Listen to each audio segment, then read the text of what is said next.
We are so thankful, O God, for your presence here. Wala po kami ba panghawakan kundi ikaw at ang iyong salita. Salamat, Lord. Tulad kami ni Nehemiah, ni Ezra, nakikita namin, O Diyos, na ikaw lamang pag-asa. Nakikita namin, O Diyos, that we should encourage ourselves, Lord.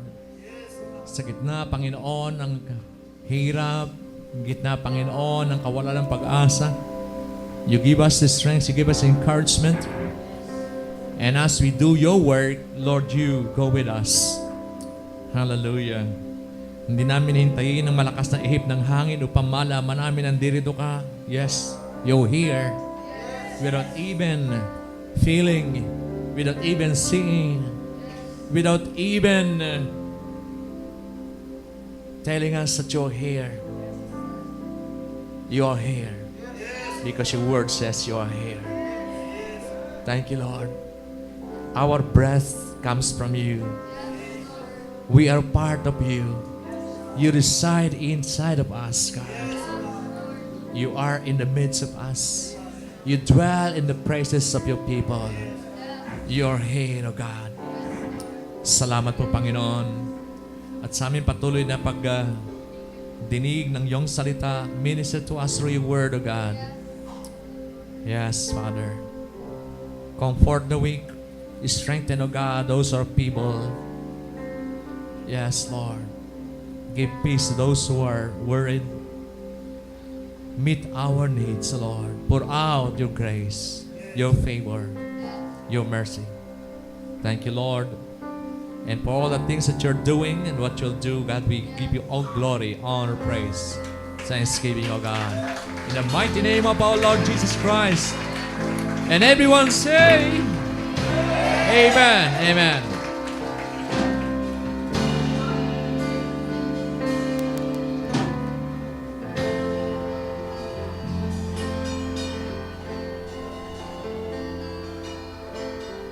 Good morning to everyone.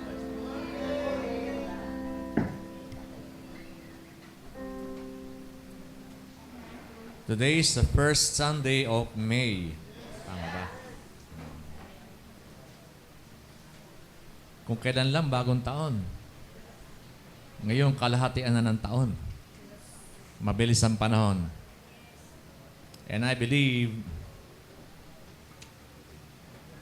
sa lahat ng kumikilos sa ministeryo ng Diyos, I believe that God is confirming His word to you, na He is with you. Kumikilos siya sa pamagitan ng pagkilos mo. Sino di na makikilos pagka hindi tayo kumikilos eh? Tama ba? Ang pagkilos ng God ay depende sa ating pagkilos. Malaga alam natin yung will ng Lord and then gawin natin. Ba? Kahit na di sabihin ng Lord na gawin mo ito, sinabi ng Lord noon pa yun eh. Alam na ng Lord yung dapat natin, alam natin dapat natin gawin. Kahit di sabihin sa iyo sa panaginip, gawin mo to, gawin mo na. Di ba? Wala namang sinabi si Lord kay Nehemiah na itayo mo yung, hindi eh. Karoon lang siya ng burden. Nung marinig yung balita na yung walls broken, na yung mga tao nagkalat, nagkaroon siya ng burden and then he moved. Alam niya yung dapat gawin eh. No? Ganon din tayo, alam natin dapat natin gawin. So wala nang dapat magsabi sa iyo, tinawag ka ng Lord. Tapos na yung pagkatawag, tapos yung sinabi Lord, alam na natin yon, gawin natin dapat natin gawin. Amen ba? Kumilos tayo dapat nating kilusan. No? You will be guided by our leaders. Pero yung ginagawa natin, nun pa sinabi ni Lord, hindi na kinakailangan sabihin pa sa atin, mag-disciple ka. No? Given na yun eh. Diba? Mag-disciple ka, ang sabi Lord, sasamahan kita hanggang sa katapos-tapusan ng panahon. No? Kasama mo si Lord, huwag ka na magduda. Kasama mo si Lord. No? Huwag mo na sabihin, Lord, samahan mo ako. Kasama mo na siya. Huwag mo nang pagdudahan. Dahil ba wala kang madama? Parang, Lord, parang di ko na madama ikaw. Wow, grabe naman. abay hindi ka na humihinga pag wala na si Lord sa iyo. Wala ka na. Di ba? No doubt, God is here. God is with you wherever you go. Remain in the presence of God. Yun ang benefits natin, di ba? Alright, so, dahil ngayon ay bagong buwan, meron tayong bagong theme na pag-uusapan. Okay? And last time, we talk about, dedicated for eternity. Tayo ay dedicated for eternity. Diba? Kaya mahalaga na maunawa natin kung sino tayo. Kung tayo dedicated for eternity, sino nga ba tayo?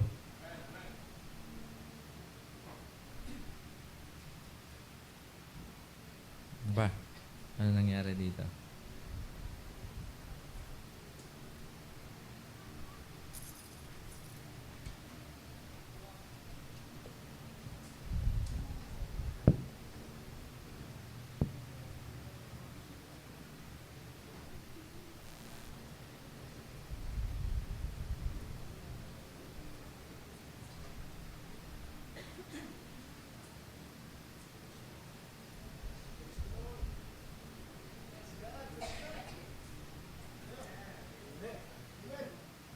Tira ng papel.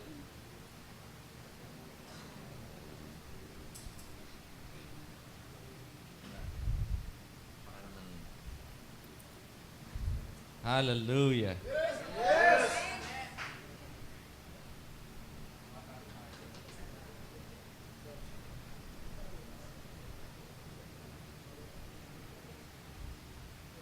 Come on. Yes. Amen. Yan. Salamat sa Panginoon. Minsan yung mga gadget, tayo ay gustong alipinin sa kanilang pamamaraan. Hindi pwede yan. Kayo para sa kalawalhatian ng Diyos. Amen? Sabi mo sa katabi mo, love the household of God. Love the household of God. Yan ang topic natin, loving the household of God. Okay? Iyan ikaw eh. We are part of God's household. Kaya kinakailangan maunawa natin, how should we love and care for the household of God? Caring for the household of faith, yan ang ating topic ngayon for the first week. Our scripture comes from Galatians chapter 6 verse 10. Therefore, as we have opportunity, let us do good to all, especially to those who are of the household of faith. Ayan. Kaya nga, habang tayo merong pagkakataon, gawan natin ng mabuti ang lahat. Higit sa lahat ay yung mga kabahagi ng sambahayan ng pananampalataya. Right? So this is talking about the household of faith, and that's you. Yung katabi mo, yan ang household of faith. Diba? Mga kapwa mananampalataya, yan ang kasambahay mo sa kaharian ng Diyos. Yan ang makakasama mo sa walang hanggan. No? Kaya sabi mo sa katabi mo, huwag kang magwawala, huwag kang mawawala, huwag kang mawawala, at huwag kang magwawala. Alright? No? Last time we discussed about how to preserve our body, soul, and spirit. Di ba? Up to the coming of the Lord. Kaya mahalaga na andun tayo pagdating ng Panginoon. No? Ngayon, we need to know how to care. Kasi iniingatan natin, alagaan natin. Okay? Siyempre, while we are caring for those who are already the household of God, dapat din naman magwiwin pa rin naman tayo. Siyempre, hindi natin titigilan yon.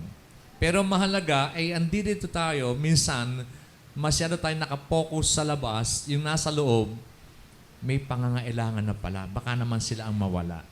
Kaya, dapat we should care for the household of God. Okay? Our objective, to stir up disciples towards loving and having a sense of responsibility for the household of God. Magkaroon tayo ng pananagutan. No? Mahalin natin at magkaroon tayo ng pananagutan sa sambahayan ng Diyos. and to be a brother's keeper towards every member of the household of faith. Tapikin mo katabi mo, you are your brother's keeper. Ibig sabihin, ikaw ay mag-iingat hindi lamang sa iyong sarili, kundi yung katabi mo, yung kapatid mo, iingatan mo rin. Diba? Maraming pamaraan paano mo siya ingatan, pero yun ang ating didiscussin. Okay? So, pag sinabi na household, it literally means a house and the occupants regarded as one, as a unit. No? May house, may nakatira sa house. Household. Pero, yan ay parang isang salita na ang ibig sabihin talaga ay pamilya. Okay? Ito rin ay social unit of people who dwell under one roof. Sa isang tahanan, isang family. To be a household, there should be a family and a house. Mahirap ka ng family na walang house. Para bang Christian na walang church. Di ba? Dapat meron kang house. No? Kaya dito, unawan dalawang aspeto ng ating pinag-uusapan. No? Because if there is a family, there should be a house holding the family together. Mahirap pagka walang house eh. No? Mangangalat ang family. Tama ba? Kaya isang very basic need of family is a house. So considering the premises doon sa ating mga binanggit na definition ng household, meron dalawang mahalagang aspeto ng spiritual household. Pag pinag-usapan naman natin ay spiritual, kasi ang ating definition ng una, yung pinaka natural household. May nanay, may tatay, may anak, may tahanan. Amen? So, bawat sa atin, meron kanya-kanyang household. Amen ba? Well, maaaring sabihin ng iba, ako wala akong kinagisang household. Oo. Paano ka lumaki? Di ba? Kahit paano, may kinalakhan tayo, meron pa rin tayong household. Amen po? May kumalinga pa rin sa atin. Kasi kung walang kumalinga sa atin, then, nasaan na tayo, di ba? Although meron talagang ganun eh. Na lumaki kung saan-saan na lang at grabe yung karanasan. Pero still, you have a household. Identified mo yun eh. Kung sino yung mga tao na kumalinga, nag-alaga, nagmalasakit sa iyo, sa akin. That's your household.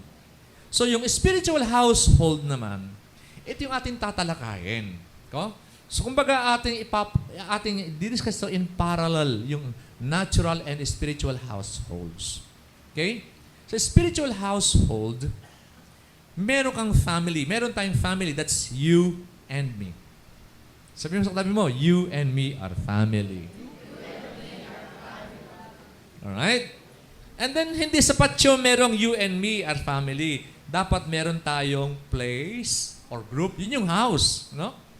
Ang ating house ay lo, re, mi. No? Yung group na yan, bagamat sabihin natin, hindi ito physical house, o meron tayong physical house, no, itong sanctuary, where we gather together, yun yung ating house. No? Okay? Loremi and, alam mo yon, all that it entails.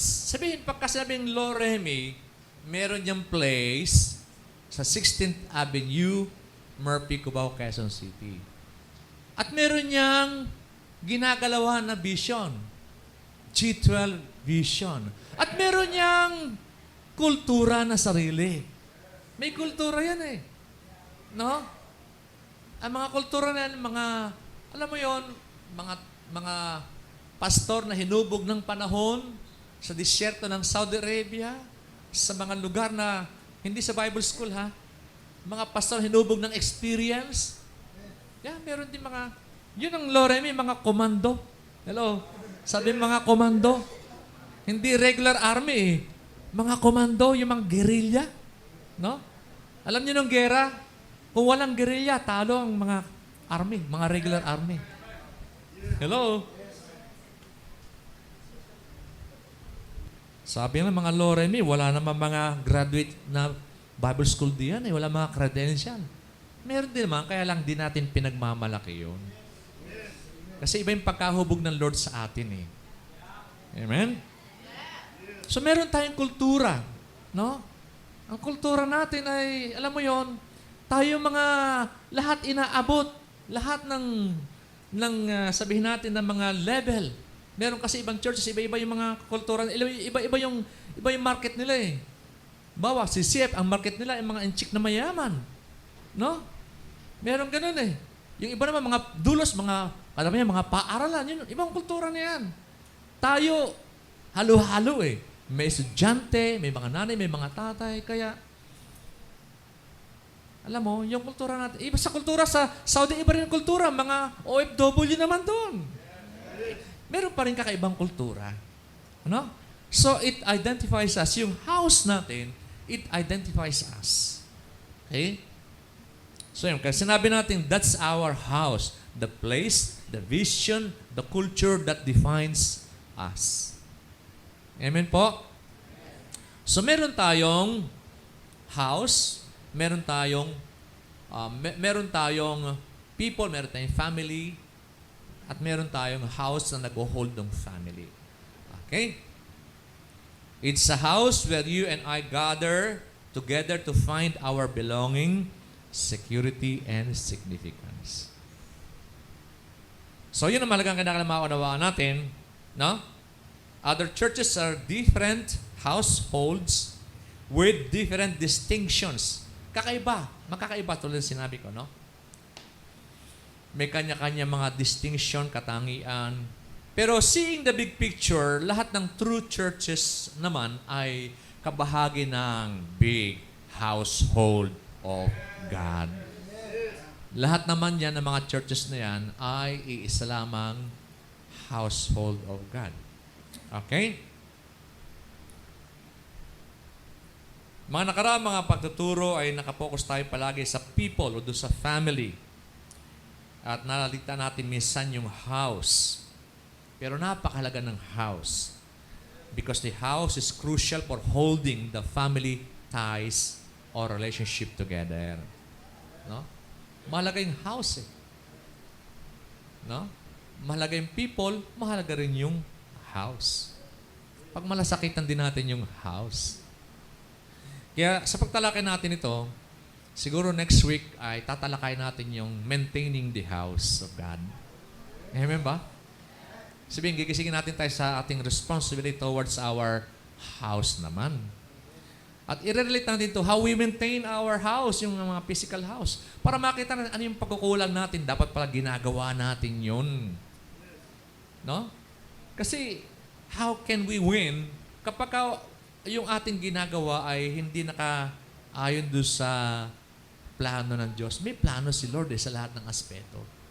Kaya na kailangan susundan natin yun para makita natin how we can be effective in winning. Ano? A home is important for a family. Kaya nga sabi ko sa inyo last time, di ba? Kung sakali man may family ka, di mo na dama yung pagmamahal, still minahal ka. Di mo lang naalaala kung papaano. Di ba nakita mo lang yung kinagalitan ka na magulang mo or nagtampuhan kayo, yun lang nakita mo eh. Pero yung 9 na buwan ka sa tiyan ng nanay mo, minahal ka ng 9 na buwan. Pinalaki ka, hindi pinadapuan. Hello, pinag-aral ka. Grabe, ang tagal ng pagmamahal ng Lord. Tapos 1 minuto lang na nakita mo na, alam mo yon, nakagalitan ka lang, di ako mahal sa tahanan ito. Di ko, huwag niyo sasabihin sa nanay, tatay niyo yun, ha? Sa tahanan. Naku, grabe. Minahal tayo.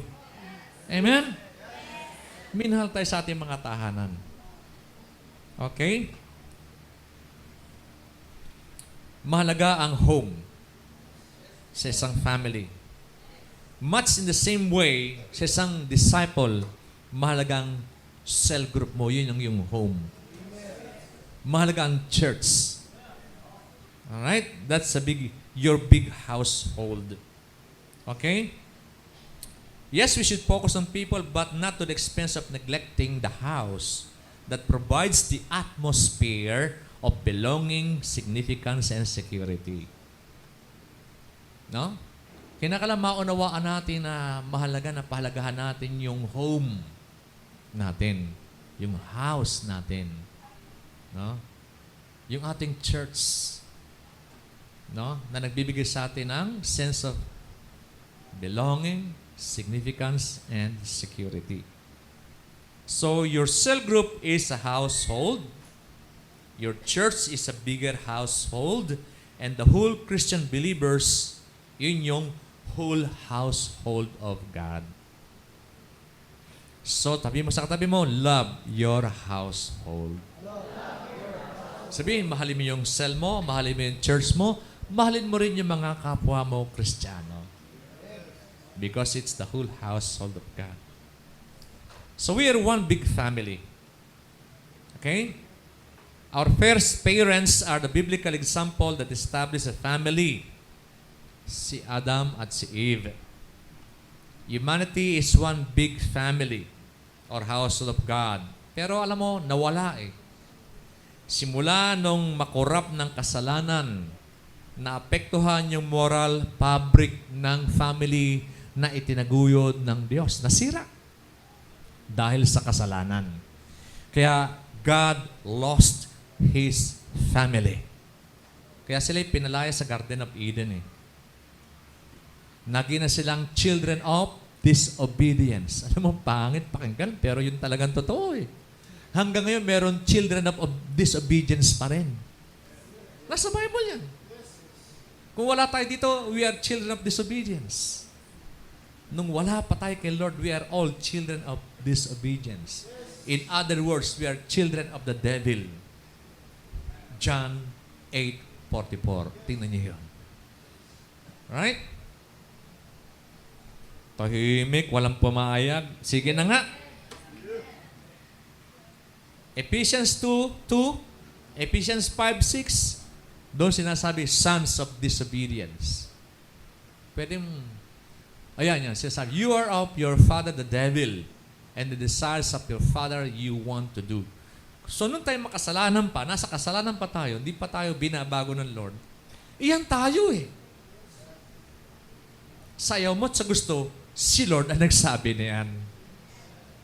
Kaya nga sabi natin, bawat disipulo, hindi yan hulog ng langit. Bawat disipulo, hinugot sa dilim yan. Dati nasa dilim yan. Tayo, ako, ikaw dating nasa kadiliman. No? 1 Peter, di ba? 2:8. You're a chosen generation. Yeah. Matapos na hugutin ka sa dilim. Yung chosen generation, royal priesthood, holy nation. People belonging to God. Yun ang iyong estadong yun. And your mission is to show the praises of Him who called you out of darkness. Kaya ka naging chosen generation dahil tinawag ka mula sa dilim. Tapi ko katabi mo, kapatid. Matuwa ka. Hinugot ka sa dilim. Kahit anong puti mo, kadiliman ka pa rin no, di ba? Pero ngayon kahit ang kulay mo ay medyo apo-apo, napakaliwanag mo ngayon, di ba? Liwanag ka na ngayon. Huwag kayong tumingin sa katabi mo, pambihira. Huwag kayong tingnan niyo katabi niyo. Kung ano kulay ng katabi niyo. Liwanag na yan.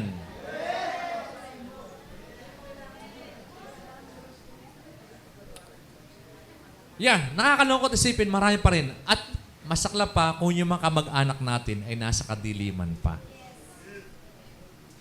Yan ang purpose ng God's redemption plan through His Son, Jesus Christ.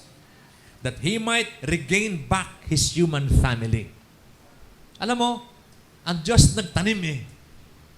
Kaya sabi, God so loved the world. He gave. Itinanim ng Ama yung kanyang anak sa mundo para umani siya ng sons and daughters. Para ma-regain niya yung kanyang family. Yung kanyang household. Alright? He sowed His only begotten Son into the world in order to reap sons and daughters out of the world, thus regaining the family that He once lost. John 1:12.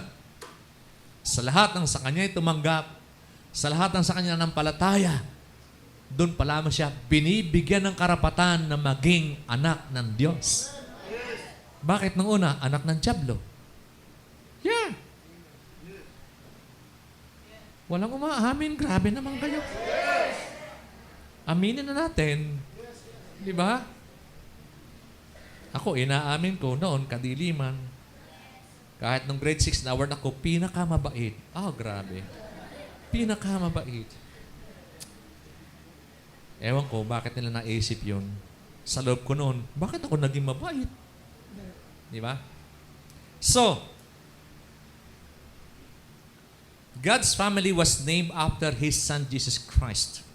Ephesians 3:14. May isang family na lang.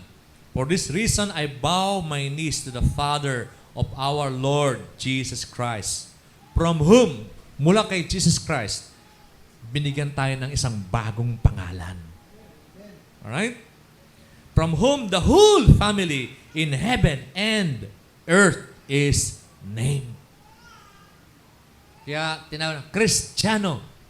Yun ang ating apelyido. Di ba? Jonathan Dave Divina, Kristiyano. Di ba? Kung pangalan mo, Christian Tisado, Kristiyano. Di ba? Yun talagang ating family name, Christian. Or sa mga Hebrew, Messianic. Isa yun. No? Kasi Christ means the anointed one. Messiah, yun ang word na ginano. Messiah. Mashiach. Or Messiah. That is Hebrew. Pero sa Greek is Christ. Tagalog, ang pinahiran. Ang tagapagligtas. No? Hello? So, iisa ang ating apelyedong totoo. Christian. We were named after Christ. Kailangan marami nakikigamit dahil sa buhay hindi pa naman. Ganon tayo noon, di ba? No? Ganon tayo noon. Pero salamat, naging totoo. Di ba? Naging totoo, bakit? Ay, sabi nga, the Spirit witness with our spirit that we are children of God. Pag wala pa ng witness na pag di ba noon, nung lang tayo, ama namin, parang, ano nga ba? Ang anak nga ba ako? Parang anak ako sa labas Parang gano'n, di ba? Hirap manalangin noon Parang hanggang kisame lang. Pero ngayon, grabe, Abba Father! Alam mo na, you are the Son of God. You are the daughter of God. Di ba? So, malaking pagkakaiba. Hallelujah. Merong precaution and warnings. Ito. In a family, the parents are responsible for the basic discipline of a child. Noon, dinidisiplina tayo. Diba? Anak, ganito. Opo. Pagtalikod ng tatay, kung anong bawal, siyang gagawin. Hello? Nadaanan natin lahat yan. Bakit? Children of disobedience pa nga tayo Parang mas magandang gawin yung bawal. Bakit? Children of disobedience pa tayo noon. Kung anong bawal siyang ginagawa. No? Kaya yung law, walang epekto sa atin noon Ang epektibo sa atin yung grace ng God. Kaya nga hindi na tayo sakop ng law noon Yung grace na ni Lord. Bakit? Kasi through grace, nagkakaroon tayo ng lakas, kakayanan para iwasan yung mali. Di ba? That's the meaning of grace. It gives you the strength, not the license to do wrong. No? Hello? Ituwid natin yung ating pagkaunawa ng grace. Grace is not a license to sin. It's God's strength for you not to sin. It's God's strength for you to live a holy life. Yan ang tunay ibig sabihin ng grace. Okay? So, precaution. A godly and responsible upbringing of a child would eventually produce a potential leader. Proverbs 22 verse 6, sabi dito, train up a child in the way he should go. Okay? And when he is old, he will not depart from it. So, naranasan din namin na gano'n, na nagpalaki ng bata in the way he should go, pero nag-depart pa rin, pero bumalik pa naman. Bumabalik naman eh. Minsan kasi gano'n talaga ang tao eh. Di ba? Inaayos mo na, sinusubukan pa kung ano yung mali para malaman nga kung mali nga. Hello? Salamat na lang sa Lord, may encounter. Kaya nagigising din naman. Alam mo, God is pro-family. God loves family. Siyang author nun eh. Yan. Siyang author ng family. God instituted the family. The family is a very basic and important component of society. The family is the most basic and simplest form of institution. Yan ang foundation of every society. Family. Kaya naman ang dyablo, yan ang winawasak. Alam niyo? Yun ang dapat makita natin. Sabi ko sa inyo, huwag niyo siya ng dyablo, job description niyo yun eh. John 10:10. The thief comes to destroy, to steal, to kill. Steal, kill, destroy. Yun ang job description ng dyablo. No? Kaya, wala tayong magagawa. Huwag mo siyang sisihin. Ang importante, gawin natin yung dapat natin gawin. Okay? Sinisira ng kaaway ang family dahil nasyang sirain ang plano ng Diyos sa buhay mo, sa buhay ko. Kaya ang society na mahina ang family, babagsak sa immorality. Kaya mahalaga ang family, iniingatan natin. Number 1 is destroying the sanctity of marriage. Sinisira yung sanctity of marriage. And if marriage is destroyed, the family is ruined. Sira ang family pag nasira yung sanctity of marriage. Kaya ano nangyayari? Pinapauso ng job yung live-in. Ayun ang modelong pinapakita ng mga leaders, mga artista. Yun ang minomodelo ng mga tao eh. Hello? Kaya, nakakalungkot, pero dahil nga ang tao ay hindi nakabasa ng Word of God at hindi sumusunod sa Word of God, kaya tuloy, nakikiuso. Fornication. No? Pagka hindi ka na, dito pagka, para sa panahon ngayon, pagka virgin ka pa, out of this world ka eh. No? Parang pag hindi, ngayon, uso na hindi, ganun eh, wala nang chastity, wala nang purity. Yun ang pinapauso ng dyablo. Mabuti lang, may encounter, di ba? Mabuti lang nagkakaroon tayo ng, alam mo yon, ng definition what is right and what is wrong. No? Mabuti na tuturuan tayo na ingatan mo sarili mo, anak, at napakahalaga na sa Lord. No? Sa marriage supper of the Lamb, yan ang titinalod yung ating chastity. Yung robe of righteousness na napakahalaga. Kaya pag kinakasal, lagi nakaputi yan eh. Ibig sabihin, you're virgin unto God. Hello? Kaya kinakailangan, hindi lang babae, dapat lalaki ganun din. Akala mo, babae lang. Mahalaga sa babae at sa lalaki yung kailangang chastity. Amen? No? So, sinisira ng dyablo by destroying the sanctity of marriage. Andiyan yung live-in, fornication, divorce. Hindi naman gusto nila ng divorce eh. No? So sabi, okay, live in. Sige, magpapakasal na nga kami. Nagpakasal nga, kaya lang. Grabe naman. Si Adam and Steve. Si Adarna ni Eva. Parang, hello? Maling-mali naman. Hindi dapat ganon. That's very obvious transgression. Hindi dapat.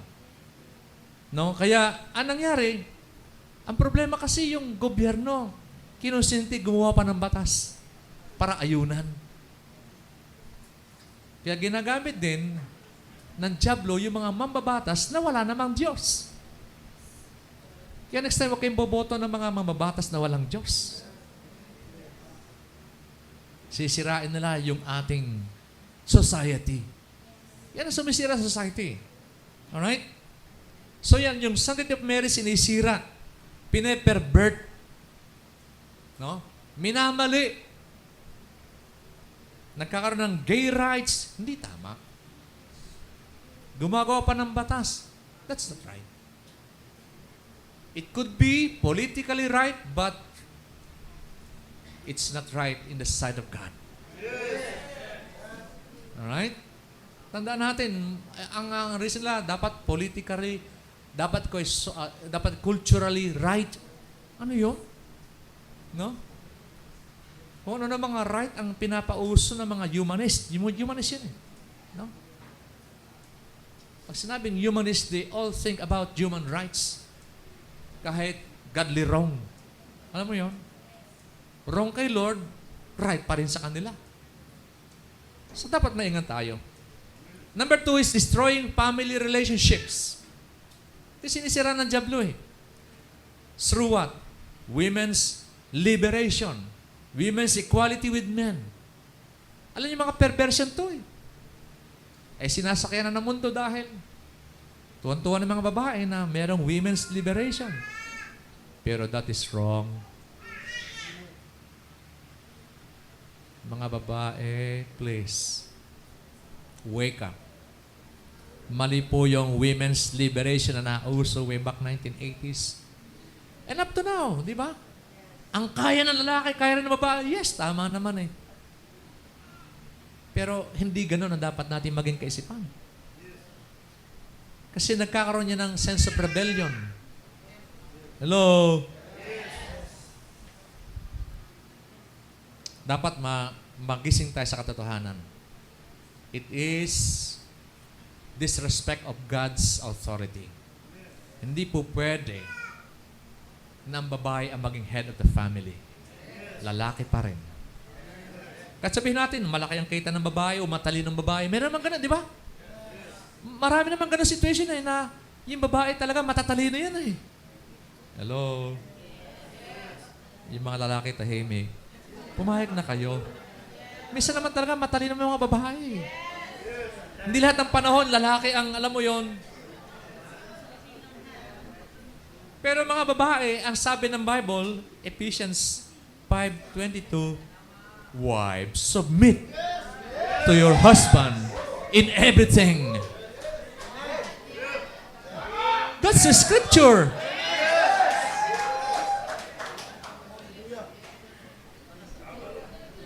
Alam mo, pagka nagdalawa ang head of the house, pagka dalawa ang ulo, nakita ka ng bagay na dalawa ang ulo, ang tawag doon, monster.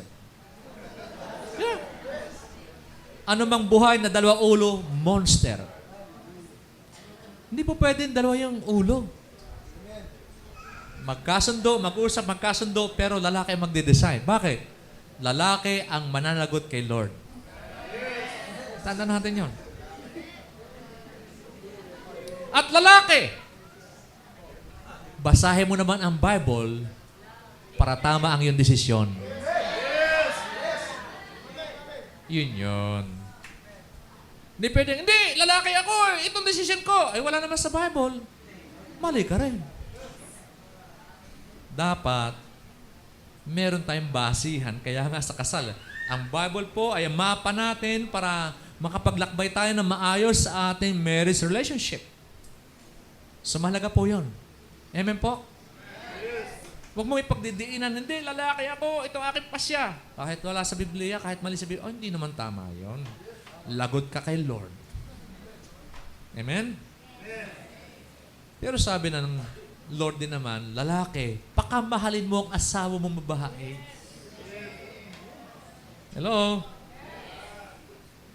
Para rin babae mag-submit, di ba? Mutual yan eh. Love, respect, love, respect, love, respect. Pag mayroon ka na sa tahanan, bakit naman magbubuwag yan, di ba? Hindi magbubuwag yan. Hindi masisira yan.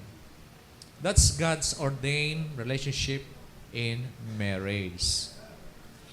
So, dinidestroy ng diablo ang family relationship, nagkaroon disrespect of parents. Yun nga. Nagkakaroon rebelliousness in the house.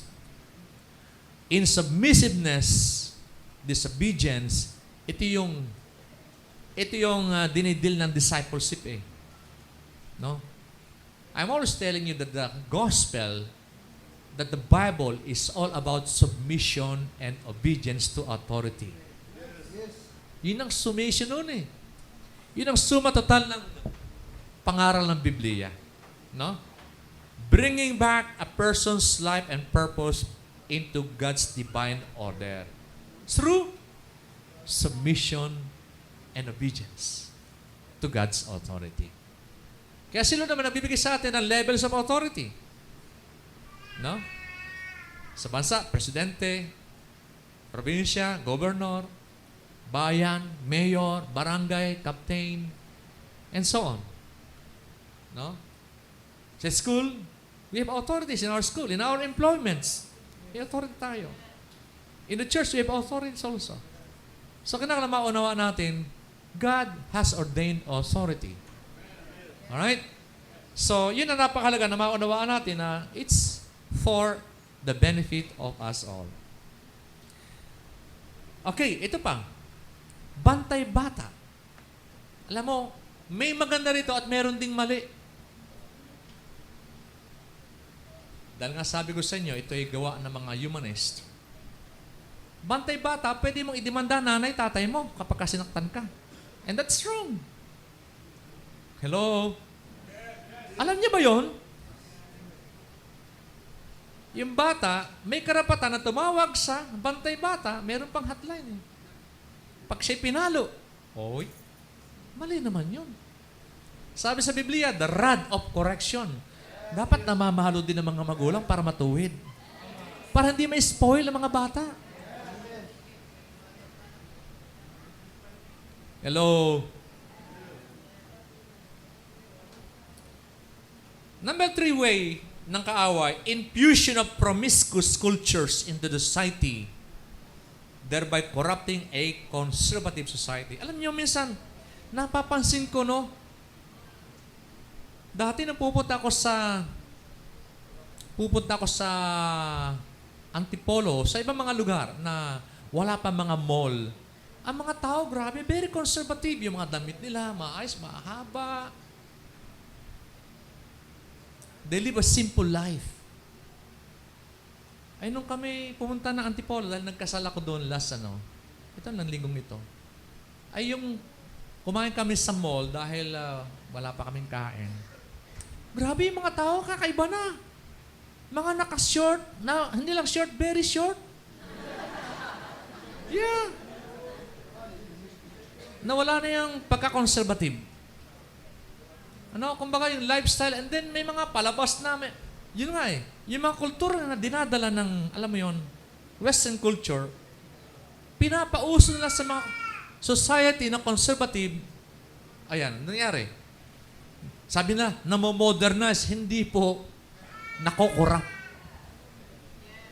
Yun ang price of modernization. Nakokorrupt din naman. Kaya kung tayo hindi maingat, hello? Yes. Sasabihin mo, yan ang uso eh. Ano? Sa Lord walang uso. Isang uso kay Lord. Holiness. Yes. Yun lang. Yes. No? Passion in clothing. Yun nga, sabi ko nga sa inyo. Primero, hiwa-hiwa sa tuhod. Tapos tumataas hanggang sa hita, hiwa-hiwa. Diba? Punit-punit. Ngayon, iba na eh. Gutay-gutay na. Yun ang uso. Kaya kita na, lahat ng itinatago mo, kita na. Nagdamit nga, gutay-gutay naman.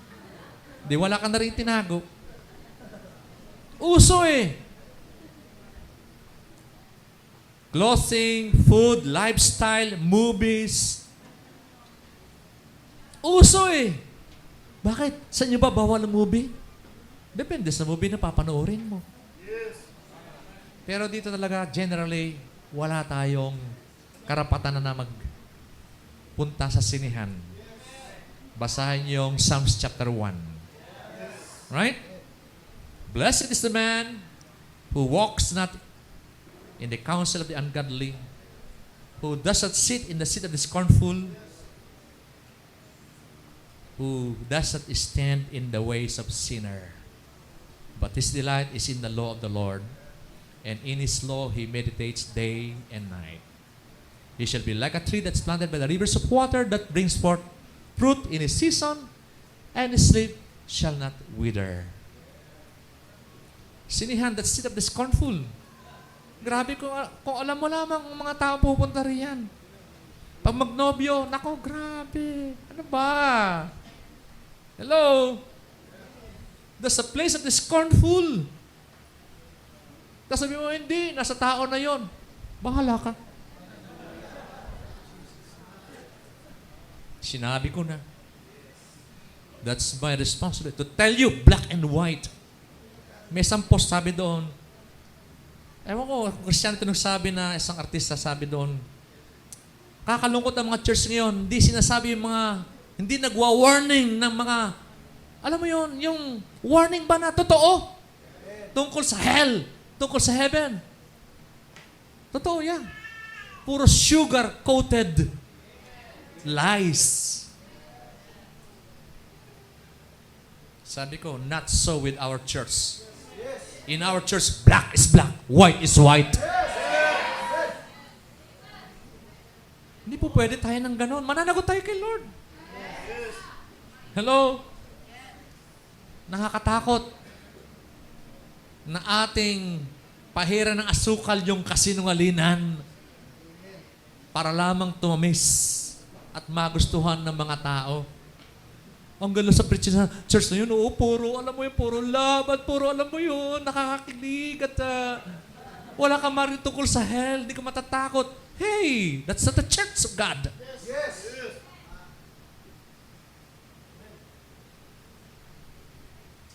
Nasa iyo yun. Kung gusto mapahamak at mag-compromise, nasa iyo yun. But not in this church. Because we want to be true to God. True to His Word. We should not be conformist. Ito nga yung problema eh. Christians are hooked up in subtle compromises, thinking it's okay kasi uso. Oh, come on. Kung ganan ang ating pag-iisip, wala tayong pinag-iba sa mundo. Remember, we are in this world but we are not of this world. Katabi mo, hindi ka taga rito sa mundo. Meron ka mas magandang mundo naghihintay. You are in this world, but you are not of this world. Tanda natin yan, mga kapatid. Okay? If that will be the way of our thinking, we will no longer be different from the ways of the world. Sa church nyo, bawal ang sini. Pambira naman church nyo. Pang klaseng church yun. Sa amin, modern. Come on. Anong klaseng modern yun? Sumasayaw sa sayaw ng mundo. That's the church of Satan, I tell you.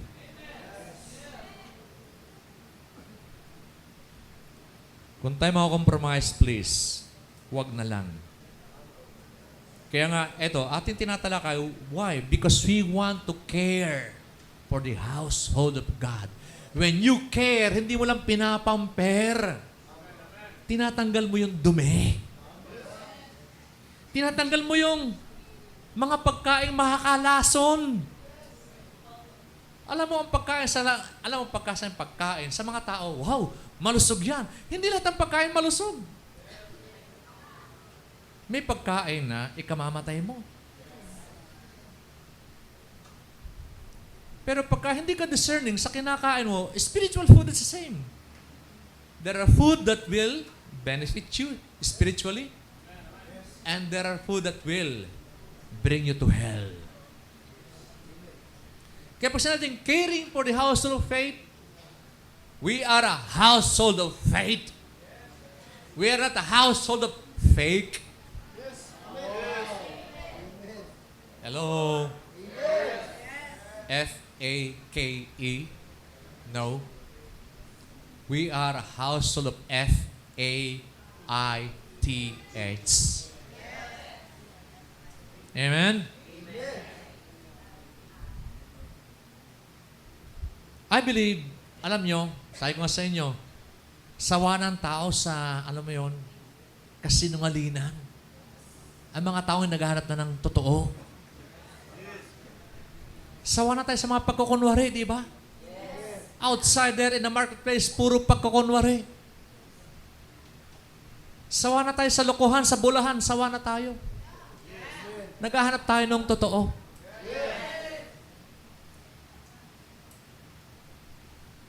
Kaya pag di pa tayo nagpakatotoo, saan pupunta ang mga tao? Hello? Saan pa sila makakahanap ng totoo kung di tayo magpapakatotoo? Tapi mo, katabi mo. Magpakatotoo tayo. Yan ang hinahanap ng inang mundo. Alright? So kung may passion, bayaan mo lang sila mag-passion show. Iba yung modeling natin. Our modeling is Christ-likeness and multiplying ministry. Yan ang modeling natin. Alright? Yung nga, the sad thing is, legislators, yung mga gumagawa ng batas sa Kongreso, Senado, are being used by the enemy to reinforce such satanic strategies by passing laws which violate the basic scriptures. Kaya kapag hindi natin babantayan din ng Senado at Kongreso, pasa lang sila ng pasa ng mga batas. Kaya pagka inaalarma tayo, di ba? May mga nagbabantay tayo sa Senado sa Kongreso. Ang batas ito ipapasa. Christians, pray na hindi ito matuloy. Hello? Yun ang ating ipasa sa, hindi yung, alam mo, minsan wala nang kwento yung ating pinopost sa Facebook eh. Anong sabi natin last time? Sino ba nagsabi noon? Evil triumph because good people kept their silence. Tumatahimik yung mga mabubuting mga tao eh. Kaya namamayagpag yung mga masasama. Dapat tayo maingay, tayo mga maingay, tayo yung merong righteousness. Dapat tayo nag-iingay. Hindi ingay na walang kita, yung ingay na talaga na magigisi sa mga taong bayan na ito yung tama, ito yung totoo, ito yung dapat. Amen? Grabe naman, bilis ng oras. Wala na akong time. Introduction pa lang yun.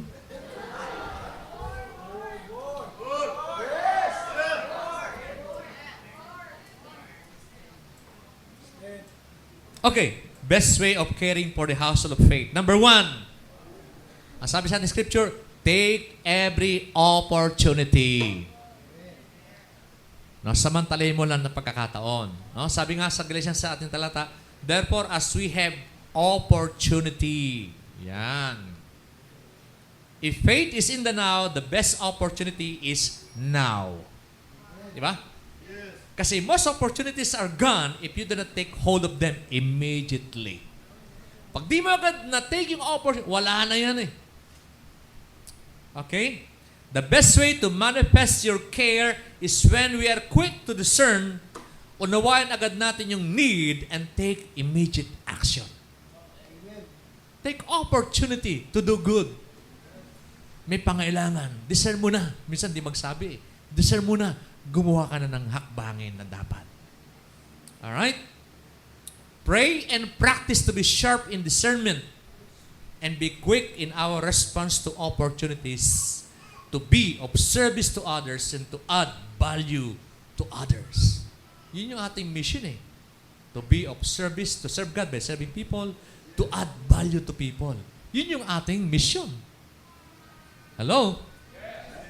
Sabi natin palagi, our life is not our own anymore. It's no longer about us. It's about the lost. So as disciples, dapat ganyan yung ating mentalidad eh. Sobrang na ginawa ng Lord sa iyo. Di ba? Iniligtas ka na, pinatawad ka na, ginawa ka anak ng Diyos, pinamanahan ka ng kaharian ng Diyos. Lahat na ibinigay sa iyo. Nasaan na yun? Naka-reserve na sa iyo yan. Reserved for you. Binabago ka, pinapaya. Yeah, nangyayari yan. Kaya kumbaga, ang lahat ng gagawin ng Diyos sa buhay mo na hiniling mo na yung abundant life, ibinigay na siya ng Lord. Ang kailangan mo lang na gawin mo yung ipinapagawa ng Lord. Make disciple para ma-realize mo yung pangangailangan mo, ibibigay, idadagdag ng Lord sa iyo. Kahit di mo na ipag-pray, idadagdag ng Lord sa iyo. Yeah. Maaaring wala pa sa'yo, nagtataka ngayon, nasan na. Maghintay ka lang, dagdag ng Lord sa iyo. Minsan, nainip tayo eh. Pero ituloy mo lang yung ipinapagawa ng Lord sa iyo. Hindi ka bibiguin ng Lord. Alright? So yan, opportunities are doors for people to know Christ and get saved. Yun ang opportunity. Maaaring dinadala ng Lord sa iyong tao. Dineded mo naman, di mo pinapansin, si Lord na nagdala sa iyo. Di ba? Minsan may mga tao na lumalapit, bumabati na sa iyo, di ba? May nagtatanong sa iyo. Ako ganun, nakukampi ka kapag yung mga taong lumalapit sa akin, hindi ko nasisiran. Naku, sayang. Opportunity. Hello? Bisa kasi pagka busy ako, tapos lalapit na may mga hihingi ng tulong. I want to share to them, pero kailangan kong tapusin yung ginagawa ko eh. Kaya umaalis sila na binibigyan ko na ng tulong, pero I was not able to share to them the gospel. Dapat lahat ng lumalapit dito, sineshare natin ng gospel eh. Hello, pag may lumalapit dito, andyan ba si Pastor, si Bishop? Tatawagin niyo pa ako, kayo na yung mag-share. Grabe naman. Hello? Hindi naman lahat ng mga naghahanap sa Bishop, ako ang kailangan talaga. Ang kailangan nila kaligtasan, hindi si Bishop. Si Lord ang kailangan nila. Kayo nang tumugon. Hello? Tapikin mo katabi mo. Sabi mo, be discernful. Grab the opportunity. Okay? Opportunities are gateways for strong relationship and commitment. Grabe, minsan, gano'n na eh. Pagkakataon na para patibayin yung inyong relasyon ng iyong cell group. Hindi mo na-discern. Yun na pa rin time na kailangan ka ng iyong kasel para tumibay yung inyong relasyon na miss out mo kaya. Diba? So, don't miss any opportunity. God could have prodded you in the past. Sinasabihin ka ng Lord na puntahan mo na, bisitahin mo na. Hindi pa binisita. Nasa ospital, di mo binisita. Nalungkot sa tahanan, di mo binisita. Yun yung opportunity mo sana na tumibay yung inyong cell group. Hello? Dahil tinatamad ka, dahil daming dahilan, yun. Na-miss yung opportunity. It could have strengthened your friendship long before. Dapat yung team mo buong-buo na, kaya lang meron kang dahilan.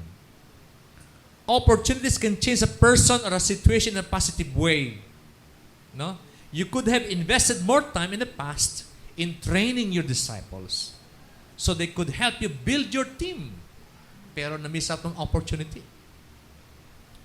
Dapat yung team mo matibay na, matatag na. Kaya lang, meron kang ibang priority. Hello? Tahimik natin. Tell your neighbor, do not let opportunity go by unnoticed. Huwag natin pabayaan yung mga pagkakataon na lampasan lang tayo na wala tayong ginagawa. Come on. Sabihin natin, take every opportunity. Sa mundo kasi, pag sinabi, ay, kikita ba tayo? Kikita ba? May pera ba dyan? Yun ang opportunity sa mundo. Hello? Hello? Ang opportunity, sinasabi ko, yung maglingkod ka sa kapwa mo. Add value to people. Yun ang opportunity pinag-uusapan natin dito. Hindi yung, sa makakapera. Ano, wala kikitaan dyan. Hindi yung, hello? Huwag natin pag-usapan muna yun. Kasi darating yun eh. Kapag inuna natin itong mas importante. Di ba? Kaya seek first eh. Number 2, start at home. Sabi sa talatan, therefore, as we have opportunity, let us do good to all. Grabe. If we are going to do good to all and to bring the good news to all, then our very own household deserves to be the first recipient of the benefits. Tama ba? Kung tayo nuto sa Lord na gumawa kayo na mabuti sa lahat ng tao, abay, di dapat ang unang-unang beneficiary yung ating mismong pamilya. Hello?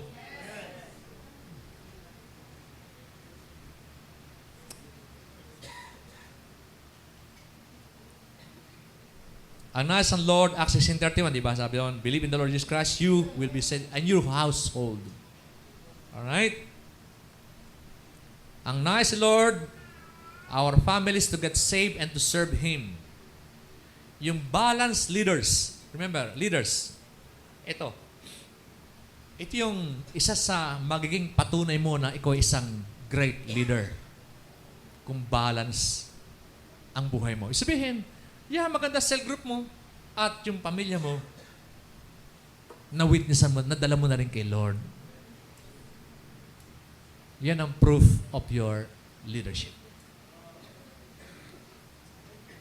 Jerusalem first principle. Sinabi ni Lord yan, di ba? Jerusalem first. Pag sinabing Jerusalem first, sambahayan mo muna. Okay? It is the best place to start and should be the most important place to pour out our burden for the gospel. Di ba? The best and the most important place to start is your Jerusalem. Ayaw naman po maniwala nanay ko na, nandun na tayo eh. Huwag mong iiwan, basta-basta. Huwag kang susuko, basta-basta. Do everything. Maybe ikaw ang kulang eh. Baka di mo pinapakita yung pagbabago mo, di ba? Sabi ko nga, baka di pa tinitiklop yung higaan mo. Paano maniniwala sa iyon?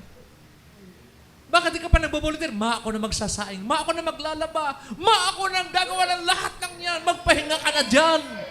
Hello? Baka di pa nagagawa yun, kaya hindi mo madala sa... Paano madadala? Hey, gising na! Nakabatang hali na! Ay, laging ganon. Paano maniniwala sa iyon? Utusan ka, mamaya po, hanggang sa malimutan. Paano maniniwala sa iyon?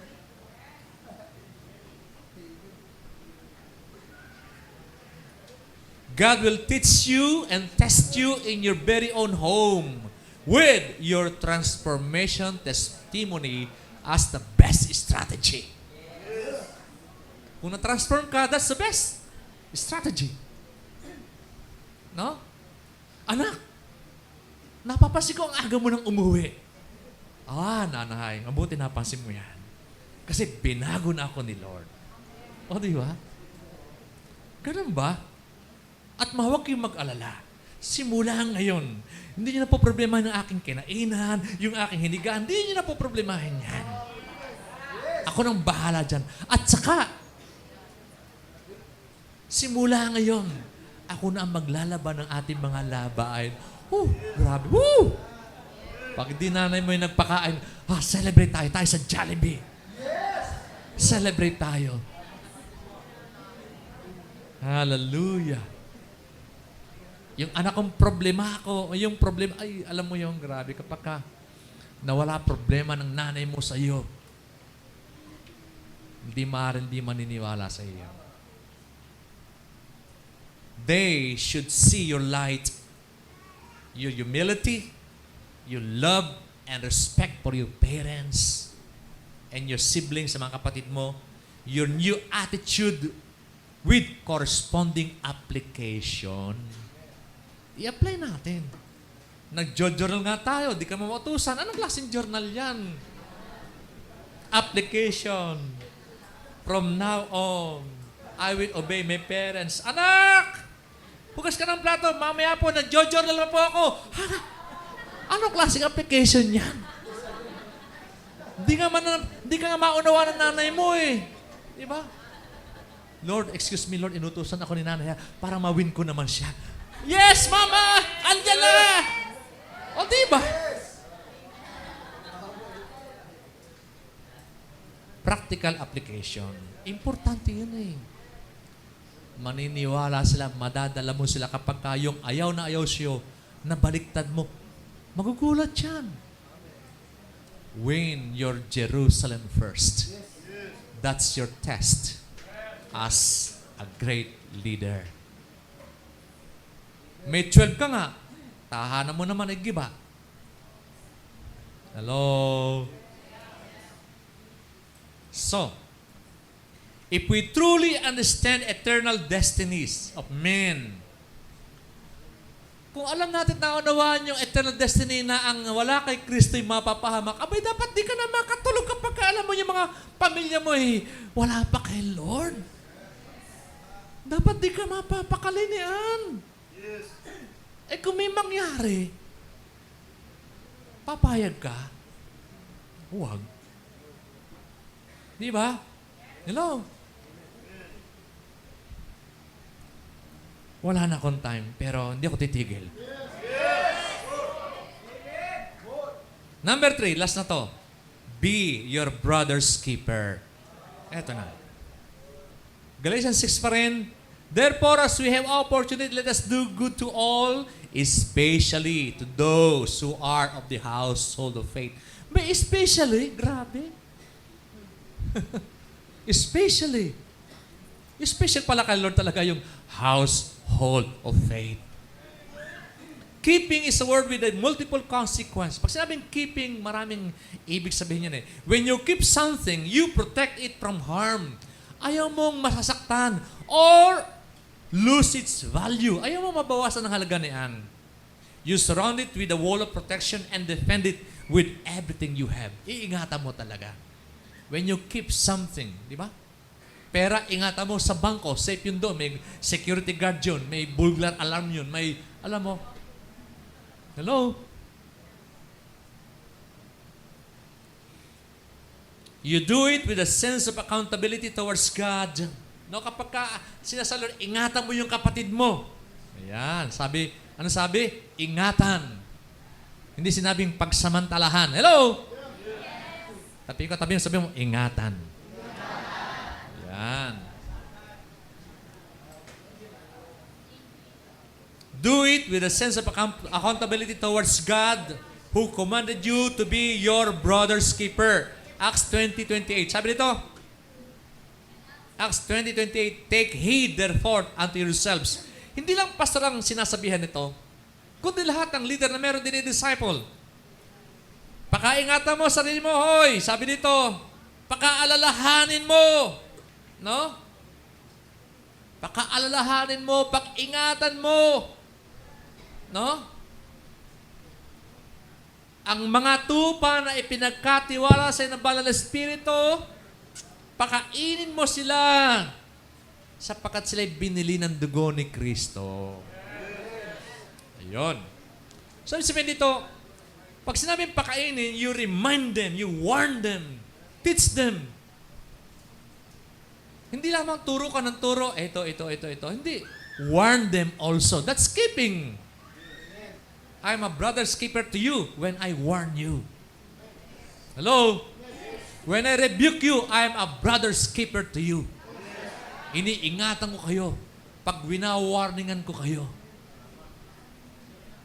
I am not a brother's keeper to you if I give you food, spiritual food, na lie, sugar-coated lies. I don't give that kind of food na sugar-coated lies. Maganda pa ay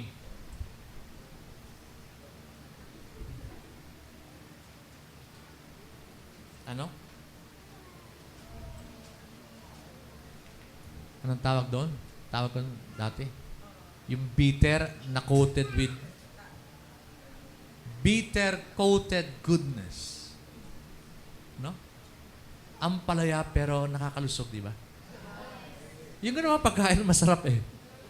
Ampalaya nga, mapait nga, pero ang produce sa katawan natin, ang resulta sa katawan natin ay kalusugan. No? Kaysa donut yan na puro asukal, sira naman ang yung katawan.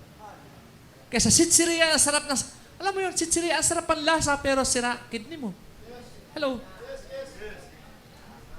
Soft drinks nga yan, masarap, nakaka-repress, pero acidic naman katawan mo. Hello? Maganda pa ang palaya ipakain ko sa iyo, kalusugan ng spiritual na kalusugan mo. Alright? So let's all stand up.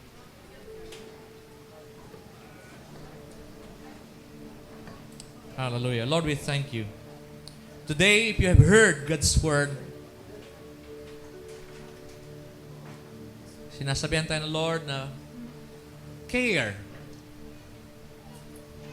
Care for the family of God. Care for the household of faith.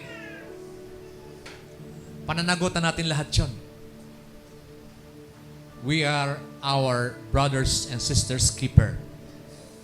May pananagutan tayo. Heavenly Father, we are so thankful for your word. We praise you, we glorify you, Lord. For you love us so much. You care for us. With songs of deliverance. With words of encouragement. With words of warning. Words of encouragement and words of protection. Aming pandalangin ang patuloy mong pagkilos sa mga buhay upang mga narinig po namin mga salita. Patuloy na ingatan kami unto the day of your coming. We praise you, we glorify you, we give you all glory, honor, and praise. Empower your people, O God, to change. Empower your people, O God, to take away all those things, Lord, which are of the world. Always remind us, God, that we are not of this world. We are in this world, but we are not of this world. Continue, God, to strengthen us that we may live a holy life.